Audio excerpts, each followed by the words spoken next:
नमस्कार साथियों एवं मेरे मित्रों। लैंग्वेज पॉइंट के वर्चुअल प्लेटफॉर्म पर आप सभी मित्रों का एक बार फिर स्वागत है। जैसा कि टेंस सीरीज चल रही थी और टेंस सीरीज में बेटा हमने क्या देखा, प्रेजेंट प्रेजेंट के हमने सभी पार्ट्स देख लिए थे। कौन कौन से?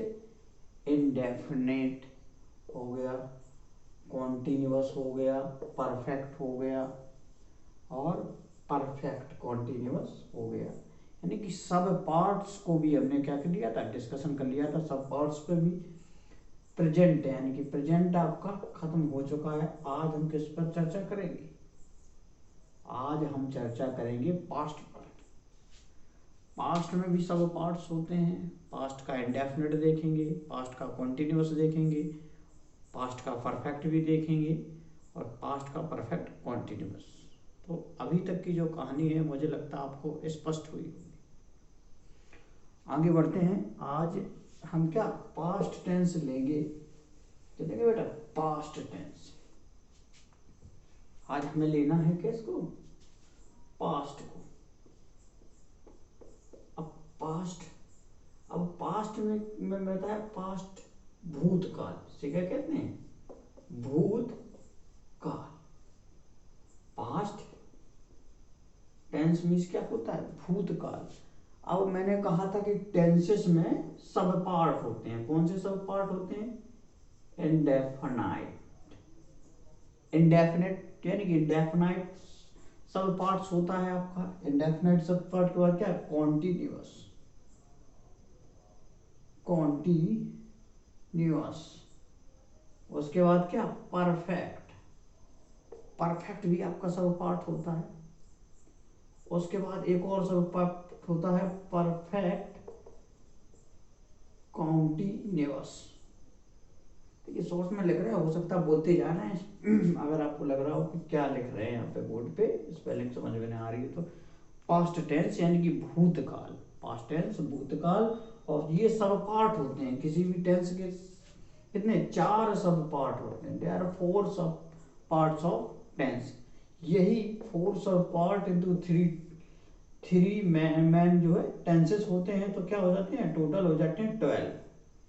यही 12 टेंसेस हो जाते हैं। तो प्रेजेंट के हमने क्या प्रेजेंट के सभी कालों को खत्म कर लिया है। तो आज हम क्या देखेंगे? पास्ट का हम पहला ही सब पार्ट आज करेंगे किसको? पास्ट का इंडेफिनिट सब पार्ट। पास्ट का इंडेफिनिट सब पार्ट को ही हम देखेंगे। Past definite tense, past indefinite tense. आज इस पे चलते हैं past indefinite tense. Past indefinite यानी भूतकाल। भूतकाल के टेंस पर आज हम चर्चा करेंगे। सबसे पहले क्या? पहचान। पहला स्टेप क्या आता है? पहचान पर चर्चा करेंगे कि पहचान कैसे करनी है हमें हिंदी में, और हिंदी के बाद क्या अंग्रेजी में भी कैसे पहचान करनी है उस पर हमें चर्चा करनी है। हिंदी में देखिए, हिंदी के सेंटेंसों में आपको क्या था थी तो ठीक है, था मिल जाए। और सबसे मेन पहचान होती है स्वरों की। ये तो पहचान में क्या सबसे बड़ी जो हमें स्वर को देखना है। स्वर आ, ई, ओ, ए आदि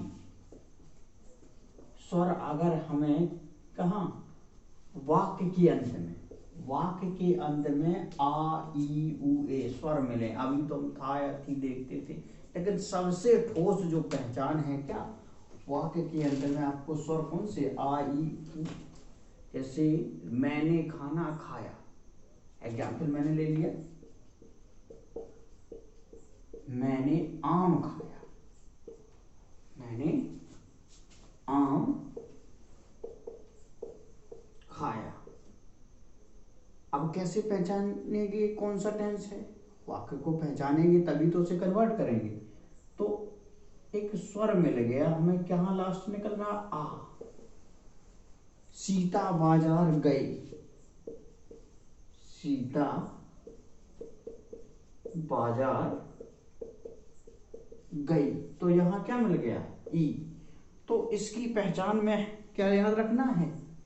जिन हिंदी वाक्यों के अंत में लिख सकते हैं, आप नोट कर लीजिए, बोल रहा हूं कि जिन हिंदी वाक्यों के अंत में आ, ई, उ, ए आदि स्वर आए, यानी कि स्वर ओ भी आ सकता, आदि स्वर आए, तो वहां पर हम क्या उसे पास्ट टेंस कहते हैं। कौन सा? पास्ट इंडेफिनिट टेंस माना जाएगा।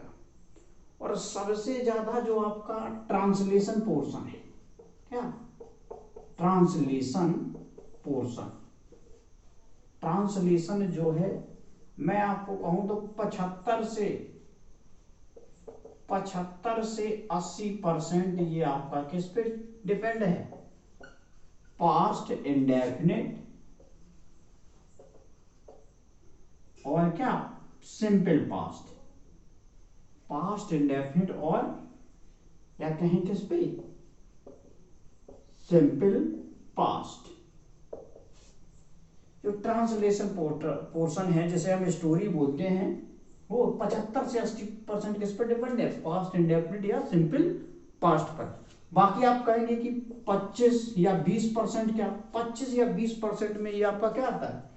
20 या 25% में आते हैं सेंटेंस, स्पेशल सेंटेंस, जैसे हो गए conditional, conditional, habitual verb, habitual यानी कि आदत प्रकट वाले, ये होते हैं प्रयोग, जिन्हें हम हिंदी में क्या कहते हैं? प्रयोग। तो जो अभी आप टेंस पढ़ने जा रहे हैं, ये बहुत ज्यादा इंपॉर्टेंट है। सबसे इंपॉर्टेंट क्या है? पास्ट इंडेफिनिट है। और क्यों है? क्योंकि हाई स्कूल या इंटरमीडिएट में आपका जिस लिए आप टेंस सीख रहे हैं, तो उसका मेजर पोर्शन क्या है? ट्रांसलेशन। ट्रांसलेशन 10 या 15 नंबर के लगभग आता है ट्रांसलेशन। और इस ट्रांसलेशन पोर्शन में आपको क्या 75 से 80%, 75 से 80% सिंपल पास्ट या पास्ट इंडेफिनिट का उपयोग होता है।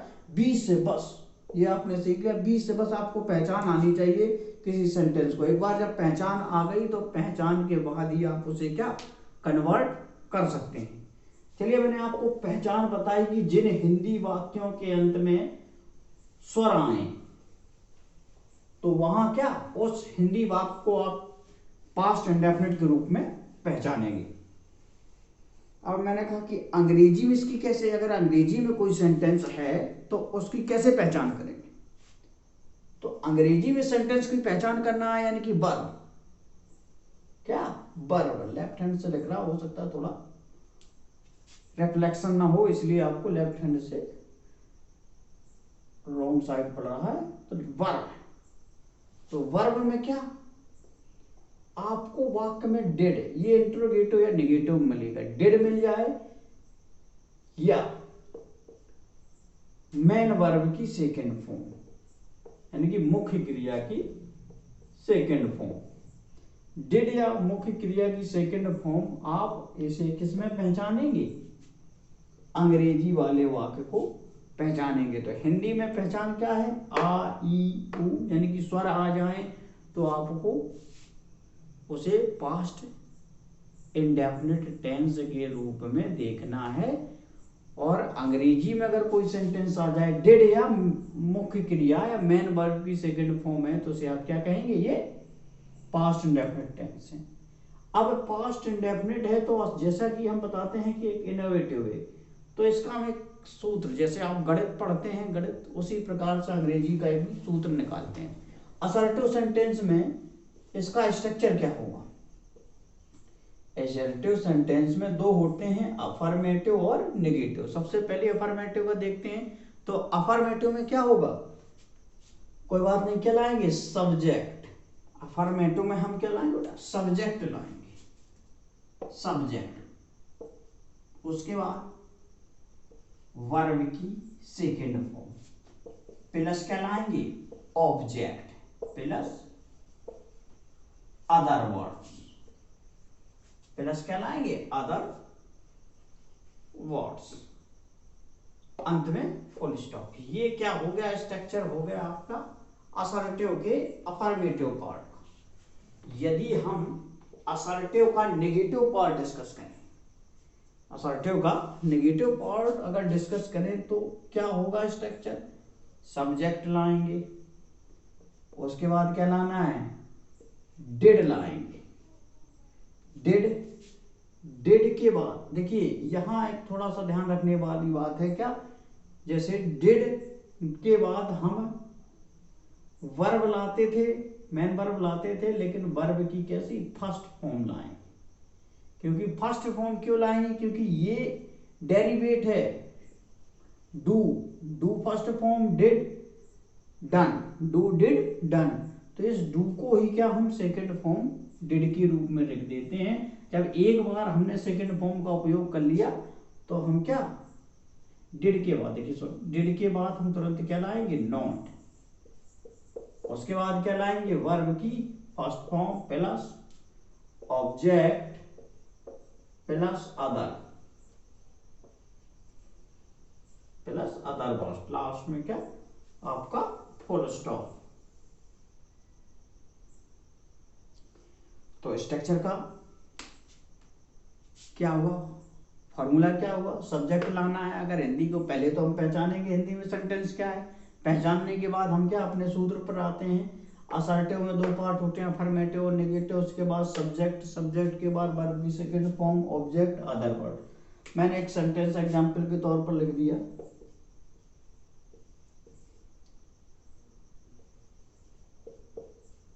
अमित ने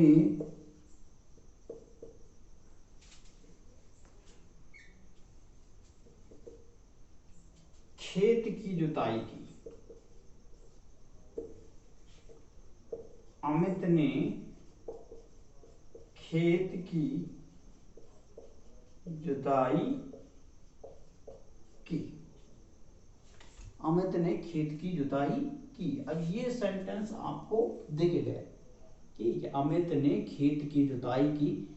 तो पहचानने के लिए जैसे हम जानते थे लास्ट में है होता था, उसे प्रेजेंट रहा, तो यहाँ क्या स्वर आ गया, ई आ गया, स्वर आ गया, तो आप पहचानेंगे क्या, जुताई, सॉरी ये नहीं, इधर पहचाना कि यहां से भी बड़ी ई निकल रहा है, यानी कि स्वर निकल रहा है। ई का मतलब हाँ ये पास्ट है। अगर पास्ट है फिर हमने देखा कौन सा है, पास्ट का स्वीकारात्मक, अफर्मेटिव यानी कि स्वीकारात्मक सेंटेंस है। अगर स्वीकारात्मक है तो कौन सा फॉर्मूला, ऊपर वाला, सो ए नंबर वाला। तो क्या कह रहा, सब्जेक्ट कर्ता कौन है इसमें, अमित, मैंने लिख दिया क्या, अमित। उसके बाद वर्ब यानी कि मेन वर्ब कौन है, जुताई,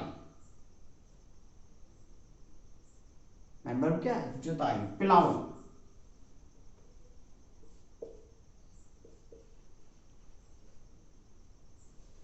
प्लाउड, प्लाउड का क्या होता है, प्लाउड, अमित प्लाउड। अब क्या ऑब्जेक्ट, क्या उसके बाद ऑब्जेक्ट लाना है, ऑब्जेक्ट क्या है, खेत, कहाँ जुताई की, खेत में, Amit ploughed the field, the field. Other word कोई है नहीं तो हमने लगा दिया क्या, फुल स्टॉप।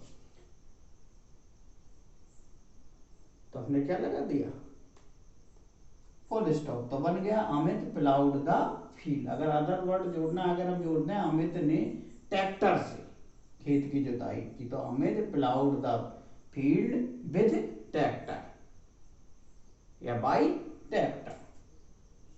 अगर यहीं पर हम नेगेटिव देख लें, नेगेटिव में क्या करेंगे, हम कहें अमित ने खेत की जुताई अगर नहीं लगा दें, नहीं की, तब क्या हो जाएगा, नीचे वाला स्ट्रक्चर फॉलो करेगा, नीचे वाला स्ट्रक्चर फॉलो करेगा तो क्या होगा, अमित सब्जेक्ट, उसके बाद डिड लाना है, डिड, उसके बाद क्या लाना है, नॉट, उसके बाद ये जो सेकंड फॉर्म है हट जाएगा, क्योंकि फर्स्ट फॉर्म, वर्ब की फर्स्ट फॉर्म लाना, क्यों, ये डिड ऑलरेडी डू का क्या डेरिवेट होता है, डू का सेकंड फॉर्म होता है तो plough, Amit did not plough the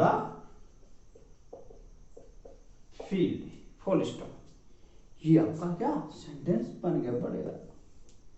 तो पास्ट इंडेफिनिट में क्या करना है, केवल आपको ये स्वरों की पहचान करनी है। अगर अंग्रेजी में वाक्य देखना है तो या डिड मिल जाएगा या मेन वर्ब की सेकंड फॉर्म आपको मिल जाएगी। तो इतनी कहानी आपको स्पष्ट हुई होगी। एक बार और रिवीजन के तौर पर हम देख लेते हैं। हमने पास्ट इंडेफिनिट टेंस देखा, पहचान क्या थी, जिन हिंदी वाक्यों के अंत में स्वर का बोध हो, स्वर आ ई उ ए इनका बोध हो, तो वहां क्या पास्ट इंडेफिनिट टेंस होता है। और उसके बाद अगर मैंने बोला कि आपको अंग्रेजी में वाक्यों को पहचानना है तो कैसे करेंगे, हिंदी में तो वही देख लिया हमने, बता दिया। अब पैसिव वॉइस या डायरेक्ट इनडायरेक्ट पढ़ते हैं तो उनमें अंग्रेजी में पहचान करनी है कि सेंटेंस कौन सा टेंस है ये। तो वहाँ क्या मुख्य क्रिया की सेकंड फॉर्म या डिड का उपयोग निगेटिव और इंट्रोगेटिव में मिलेगा। तो मिल जाए तो वहाँ पर कौन सा टेंस होता है, पास्ट टेंस। उसके बाद मैंने कहा असर्टिव का स्ट्रक्चर डिस्कस किया। असर्टिव में अफर्मेटिव निगेटिव आता है, तो अफर्मेटिव के लिए मैंने क्या सब्जेक्ट के बाद वर्ब की सेकंड फॉर्म लाना है, सेकंड फॉर्म के बाद ऑब्जेक्ट के बाद other word plus full stop. Negative में क्या सब्जेक्ट के बाद तुरंत लाएंगे डिड के बाद नॉट। अब यहाँ ध्यान रखने वाली बात क्या होती है नेगेटिव में, डिड नॉट के बाद हमें सेकंड फॉर्म, वैसे क्या कहते हैं पास्ट में सेकंड फॉर्म का उपयोग होता है, लेकिन यहाँ नॉट के बाद वर्ब की फर्स्ट फॉर्म का उपयोग करते हैं। और क्यों करते हैं उपयोग, क्योंकि डिड पहले से ही डू का डेरिवेटिव, यानी कि डू का सेकंड फॉर्म क्या होता है, डिड, और थर्ड फॉर्म होता है डन। तो इसलिए उसके बाद क्या ऑब्जेक्ट के बाद अदर। तो मुझे लगता है कि ये सबसे इंपॉर्टेंट है पास्ट टेंस, जितनी प्रैक्टिस करें, क्योंकि स्टोरी राइटिंग में इसका 75 से 80% रोल रहता है, और सिंपल पास्ट का भी रहता है। अंधेरी रात थी, बादल गरज रही थी, मैंने कुछ नहीं खाया, मैं चलता जा रहा था। तो क्या पास्ट का सबसे ज्यादा उपयोग है। तो आज के सेशन में, यानी कि इस 2 पार्ट में करेंगे, अगला से एक हम पार्ट और लाएंगे इसमें, जिसमें क्या इंट्रोगेटिव का डिस्कशन करेंगे। तो आज के सेशन में फिलहाल इतना ही। अगला पार्ट हम फिर पास्ट इंडेफिनिट के इंट्रोगेटिव और बाकी जो भी कुछ एक्स्ट्रा बचेगा उसमें डिस्कस कर लेंगे। अगर सेशन पसंद आ रहा तो अपने मित्रों के साथ जरूर शेयर करें, ताकि जो अमूल्य चीज़ हम आपको यहाँ दे रहे हैं, आपके कहने पर भी जो कोचिंग क्लासेस फ्री, तो उसी अनुरूप मैं आपको यहाँ दे रहा हूँ बेस्ट। जो ऑफलाइन पेड क्लास चलते हैं, ऑफलाइन ऑनलाइन कोई फ़र्क नहीं, उसी धीमी गति से। होता क्या है कि यूट्यूब पर लोग क्या करते हैं, एक ही वीडियो में थंबनेल लगा दिया, एक ही वीडियो में खत्म, जबकि ऐसी पढ़ाई नहीं होती। आप क्लास में जाते हैं, 2-2 सेंटेंस या 2-2 कुछ कन्वर्ट करते हैं, एक ही दिन में सब सीख लेते हैं। तो वही विधिवत चल रहा है, तो अपने मित्रों से भी शेयर कीजिए अगर पसंद आ रहा। नमस्कार।